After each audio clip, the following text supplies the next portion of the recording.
Now I'd like to move into another area, and beginning with you, Mr. Jackson.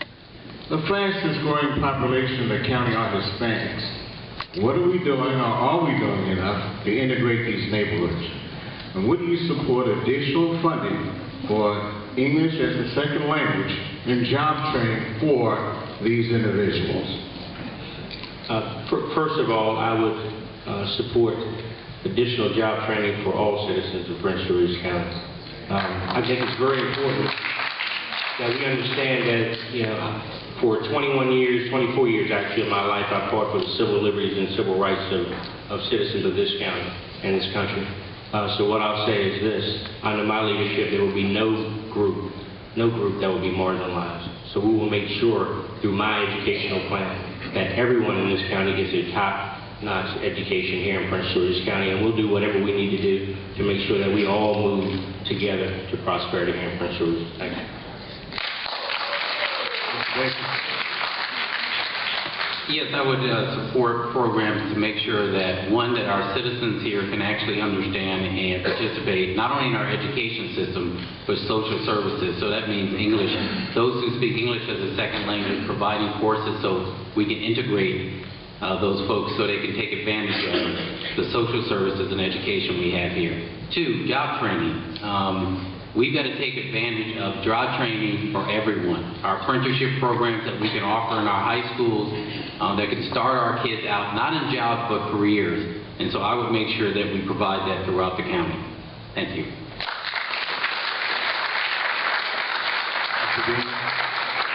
Yes, I do agree that we should fund the ESOL program, that's English as a second language, for those individuals coming. One of the things that we do have to keep in mind is that Prince George's County is probably the most diverse community within the region. We have many different ethnic groups and racial groups here in Prince George's County, and we do have to make sure that we represent all citizens, and that's kind of exactly how we'll do that.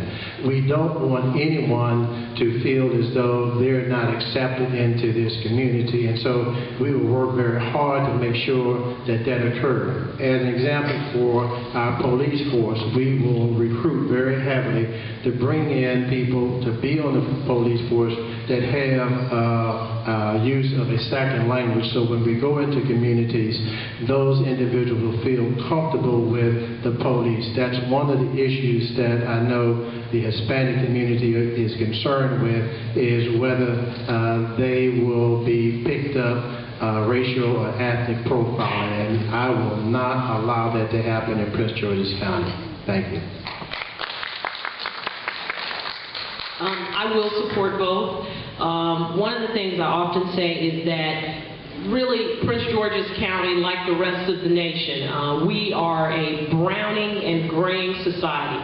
And if we are going to deliver that next generation of prosperity, we have to build a workforce that is competitive, that will continue to keep our nation great, to put us in a position to compete for jobs in a global sense. So many of both the Latino communities, our Asian communities, just the diaspora that we have here in Prince George's County, we have to cultivate that talent. One of my objectives is to produce more students in the county who are in that top tier, who are advanced. And if they can't, because that is critical to what we can produce and attract here.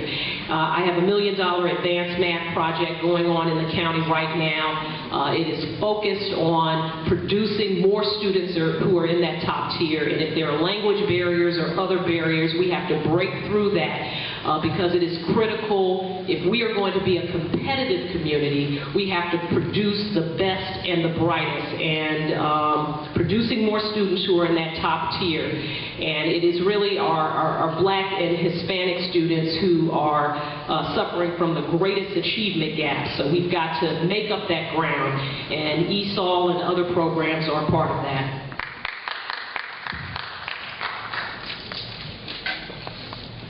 Those who come from South, Central, and North America are all Americans, and they're all welcome here in Prince George's County. However, we've got to make sure that they enter through the legal process and that they're all legal immigrants. It's a process that sometimes seems unfair, but it's a process that we must work on to correct and make sure that all Americans are welcome to the United States of America. It's a process that, as we welcome those individuals, we have to make sure that they have the same economic opportunities that everyone in the county has. That economic opportunities begin with education. It begins with allowing them to have the same opportunities to understand our educational system, to give them the opportunity to speak English, to understand English, and I'm going to support the program that supports English as a second language. Everybody in the United States wants the opportunity to take care of their family. Everybody does not have to become a millionaire, but we've got to provide people with the opportunity to take care of their family here in the United States. Education and employment will lower our crime rate. Education and employment will make people want to move here to Prince George's County. So as we focus on this, we have to remember that education is how the most of us move forward in our life. And to offer that opportunity, we have to make sure that it's offered to everyone because we have a diverse county, and it's our diverse county here in Prince George's County that makes us strong.